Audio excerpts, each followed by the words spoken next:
welcome viewers. I am Pia and you're watching NewsX World. Let's take a look at the top headlines this hour. A high-stakes bilateral meeting between Indian Prime Minister Narendra Modi and Chinese President Xi Jinping has taken place in Shenzhen on the sidelines of the SCO summit. This follows the border truce in October 2024 and a meeting held in Kazan last year as both nations eye a reset in ties amid mounting economic pressure by Trump's tariffs. Russian President Vladimir Putin is in Shenzhen as China hosts the SCO summit. Putin is slated to attend the SCO leaders meeting tomorrow, and following this, he will head to Beijing to attend the Victory Day parade marking the 80th anniversary of the end of the Second World War on the 3rd of September. Vladimir Putin will discuss Tehran's nuclear program with his Iranian counterpart Masoud Pezeshkian. This meeting comes as Iran faces fresh Western pressure as Britain, France and Germany, the E3 powers, have moved to reimpose sanctions on Iran on the pretext that the country is failing to comply with the 2015 nuclear deal. The Donetsk People's Republic has reported that the Ukrainian army carried out 4 attacks on residential areas over the past 24 hours. According to the DPR, 4 projectiles were fired in the Gorlovka area, although no civilian casualties have been reported. Even as the SCO summit is underway in China, US President Donald Trump has used the Labor Day weekend to tout nearly $10 trillion in new investments for American workers. He has claimed that a big year lies ahead for the US if the tariffs are approved by the courts. Earlier, a federal court ruled that Trump's tariffs were illegal but did not put a stay on them, giving his administration time to appeal in the US Supreme Court. Brazil has proposed an extraordinary BRICS summit to coordinate a response to trade challenges caused by US tariff policies. President Luiz Lula da Silva has stated that modern multipolarity is incompatible with unilateral actions. He noted that negotiating without a collective position is akin to a worker without a union trying to negotiate with the boss. Indonesian President Prabowo Subianto has cancelled his trip to China as protests continue in Jakarta and other regions with several official buildings set ablaze. He was scheduled to attend a Victory Day parade on the 3rd of September. Meanwhile, the protests began over lawmakers' pay and have escalated after a police vehicle hit and killed a motorcyclist. A flotilla carrying humanitarian aid and activists including Swedish climate campaigner Greta Thunberg is set to depart from Barcelona to attempt to break the blockade of Gaza. The Global Summit Flotilla stated that the mission aims to open a humanitarian corridor and end the ongoing suffering, the famine of the Palestinian people. The flotilla is expected to reach Gaza by mid-September.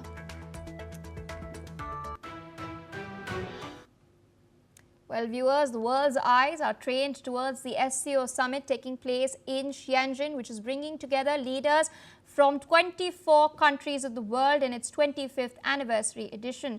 On the sidelines, Indian Prime Minister Narendra Modi met CCP Secretary Cai Chi and later held high-level talks with President Xi Jinping as well. Modi underlined trust and stability in bilateral ties while Xi welcomed deeper cooperation. Now, ahead of the summit, Xi also announced a new China-Armenia strategic partnership with Prime Minister Nikol Pashinyan and has held bilateral meetings with leaders of other countries such as the Maldives. He's met with Mohammad Muizzu. Apart from this, he's also held a bilateral meeting with the Azerbaijani President Ilham Aliyev. Apart from this, he's also met the President of Kyrgyzstan, Sadir Japarov. And that's not all. He's also held a bilateral meeting with the Belarusian President Alexander Lukashenko. Meanwhile, Iranian President Masoud Pezeshkian and Turkish President Recep Tayyip Erdogan are among the high-profile attendees alongside Vladimir Putin. This year's summit comes against the backdrop of rising global conflicts, especially in the economic realm, pertaining to US tariffs as well as growing digital security threats. Leaders are expected to deliberate on energy, counterterrorism and regional stability while projecting the SCO as a non-Western power bloc.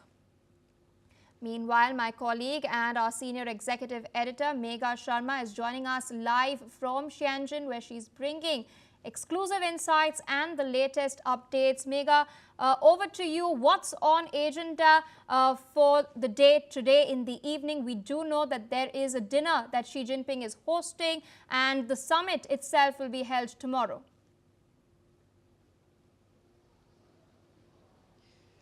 Right, Amit, the time that is going to take for the summit reception to begin today, 7 p.m. local time.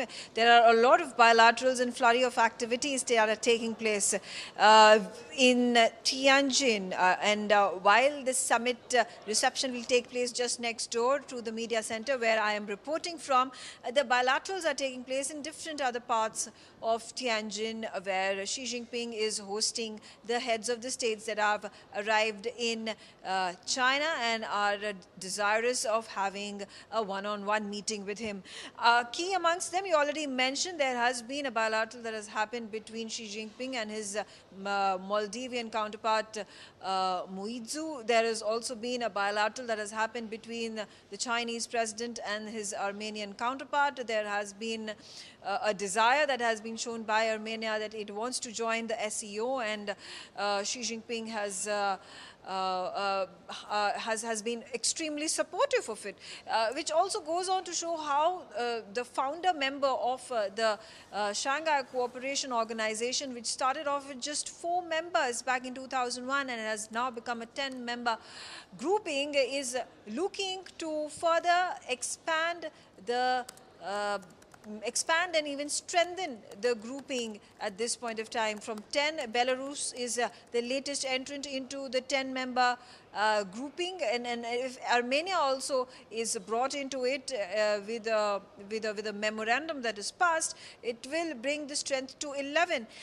Meanwhile, yes, there have been, I think President Putin has also held bilaterals on the sidelines. It's also interesting to note that he has held a bilateral with his immediate neighbor, which is Belarus, Lukashenko, who has also arrived in Tianjin. Now, Belarus and Russia have, have cordial ties, strong ties with each other, warm ties with each other in wake of the Ukraine-Russia war, where Europe and United States have come out all guns blazing against Russia. Belarus has been one of the countries in East Europe that has come out that has fully supported and stood steadfast in support of Russia. So these are developments that are taking place, and these are perhaps likely possible bilaterals that were expected to happen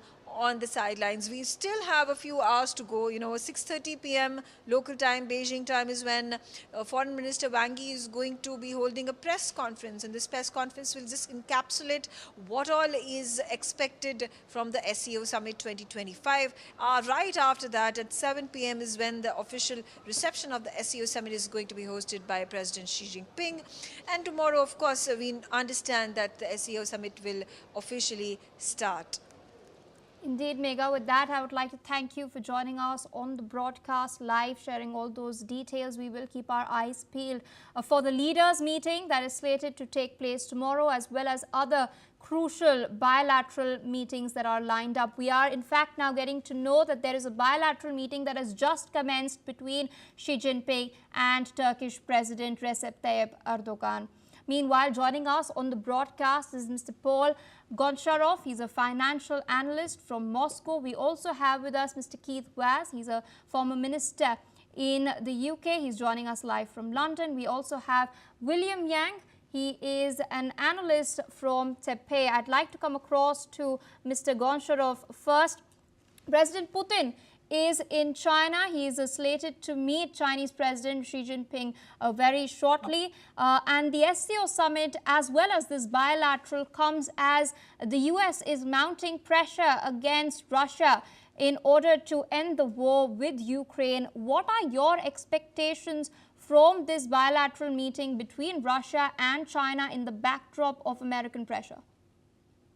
Well, I think that the more America has chosen to go away from the consultative approach to a forceful, demanding approach, it presses the world together.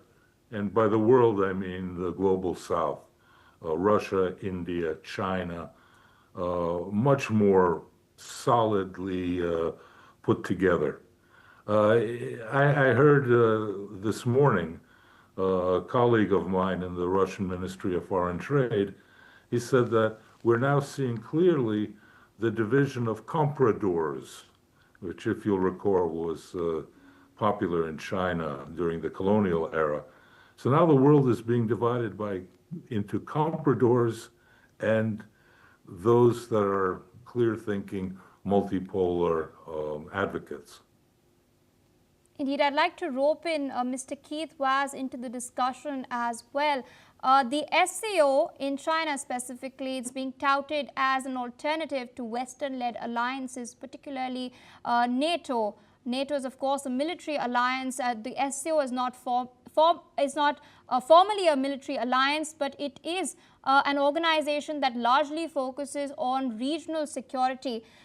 Critics have often questioned the SCO's relevance over the years, pointing towards differences between member states, friction especially between India and China. However, there have been some interesting developments recently, including the United States adopting a very protectionist stance as far as its economy is concerned, Donald Trump's slapping steep tariffs against countries across the world, as well as a border truce between India and China. So in this context, are we seeing the Shanghai Cooperation Organization coming up as a counterweight to Western alliances, or is it still not quite there yet? Good morning. I think that you've summed it up extremely well. This is a very important moment in the trade history of our world. These three giants, along with their other colleagues, meeting in China to discuss the world's trade problems that have been created absolutely by Donald Trump. There's only one person you can blame for this. This is the arrival of the Trump administration. Yesterday, as you know, the courts in America have ruled that he has exceeded his power on tariffs, and this case is going to go to the Supreme Court. The world is in turmoil, and that is why I welcome the meeting of President Putin, the President of China, and Narendra Modi. I think it's a big moment for the world. It's an opportunity for not an alternative, but a complementary move, which basically leaves out the EU and the United States.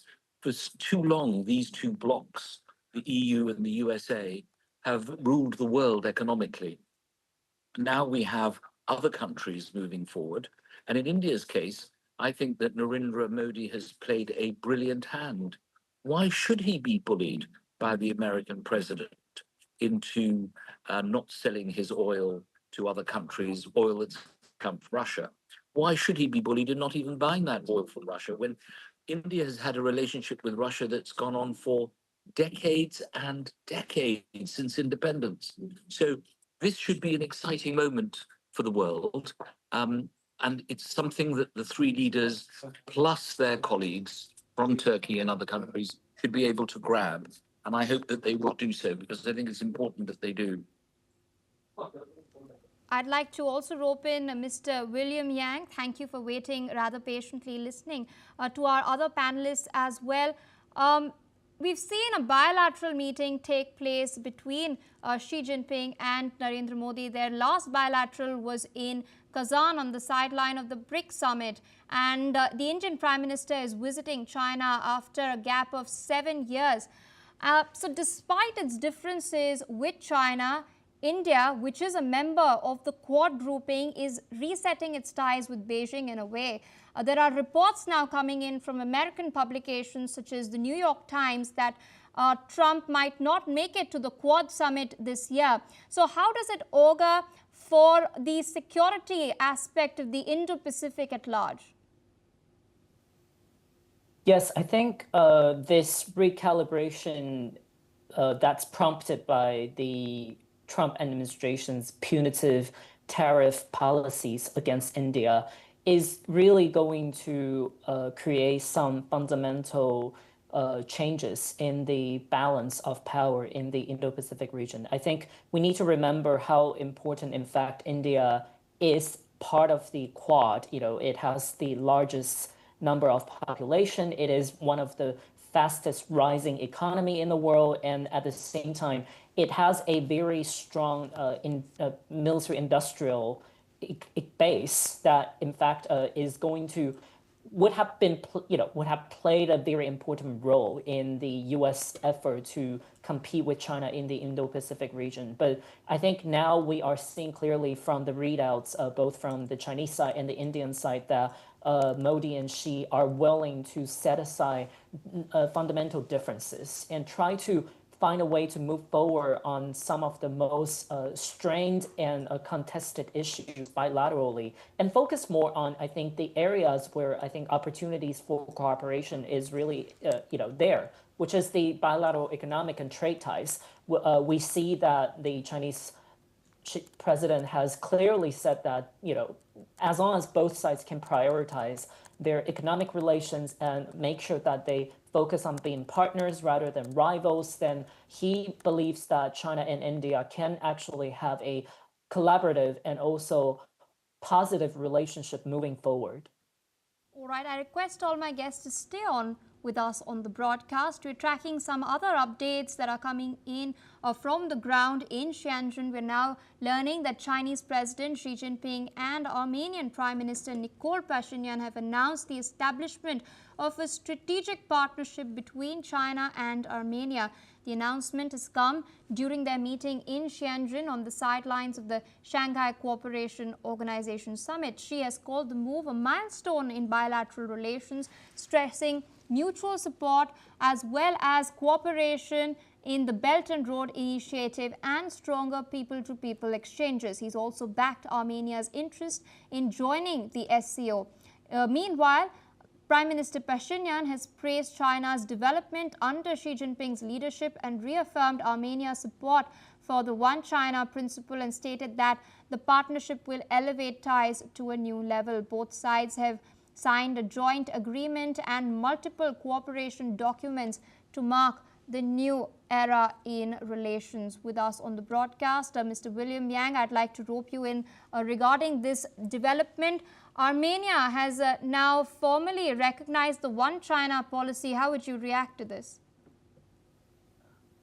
I think that is an expected move for any country that hopes to deepen relations with China, that they are going to adopt this. But I think there's also a very important distinction between the One China policy and what China prefers, which is the One China principle. One China policy means that these countries acknowledge that there is only one China, and Beijing, the People's Republic of China, is the sole representative of that. But it doesn't mean that they agree, which is what Beijing wants, and based on their One China principle, is that Taiwan is a part of China. I think most countries around the world remain very cautious when it comes to signing on to these very, I think, tricky and detailed diplomatic languages. And sometimes some countries would go all in, but most of the times the countries would prefer to adopt and agree to the One China policy, but not the One China principle. So I think it's important to make that distinction.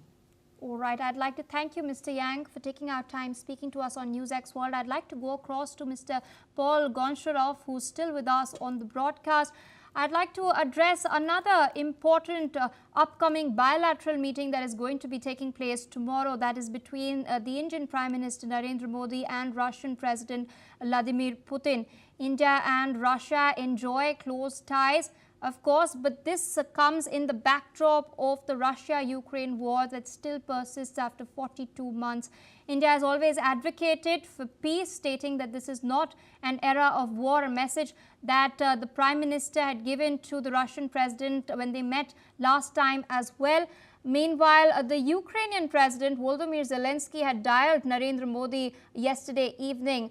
He had highlighted that the war has not stopped despite efforts by the administration in the United States of America. He claimed that Kremlin is hesitant to come to the negotiating table as Donald Trump has been mooting. What is your reaction to the statement that Zelensky made?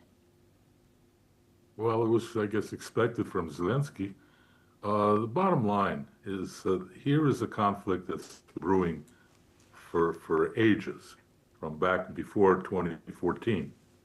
And however one reads it, any negotiated tuning down of the military conflict has to be solidly backed up. Russia has been prepared. It's been an open book about this for years. Problem is as with the Minsk Accords and the agreements in Istanbul, is that there's always a reason to sabotage it, to put a stick in the spokes of the wheels, not by Russia.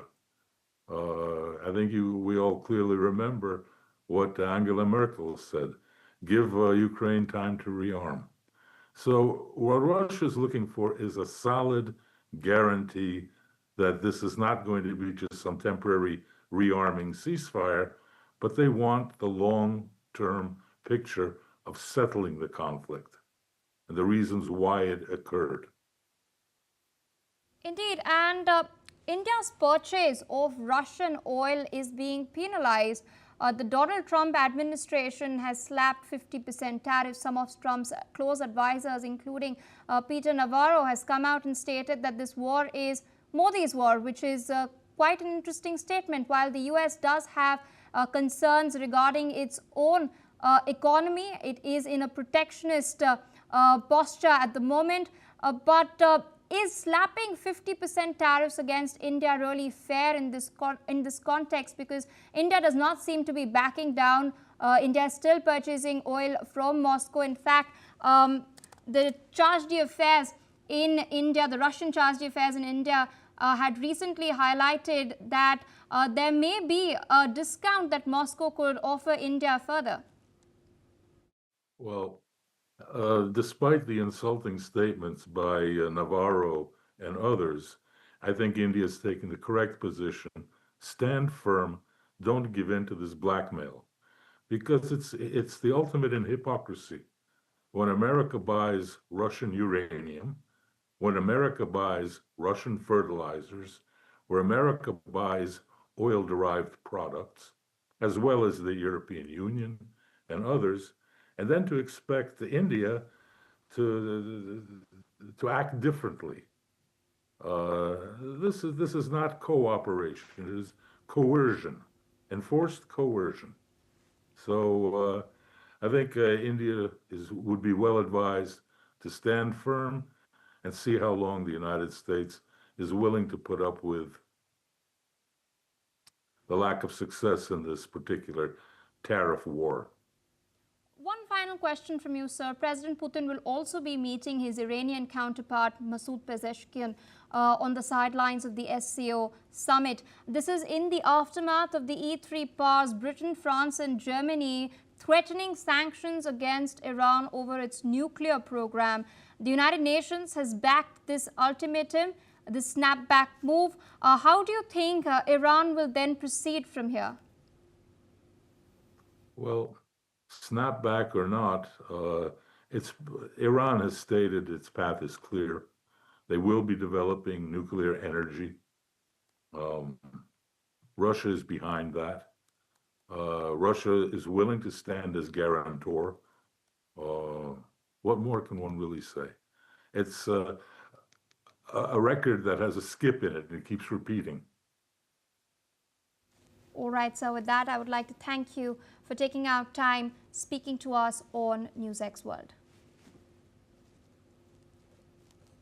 You are shifting focus away from the SCO summit towards the Middle East. We're now learning that the Houthi-run government has confirmed that its Prime Minister Ahmad, Ghaleb, Al-Rahwi and several top ministers were killed in an Israeli airstrike on the capital, Sanaa. Now, amongst the dead are the ministers of Energy, Foreign Affairs and Information as well. That's not all. We're learning that several others have been wounded as well. While Israel says that it was targeting the Houthi chief of staff and defense minister, it is still verifying the outcome. Houthi leader Mahdi al-Mashat has vowed revenge, calling it an act of aggression.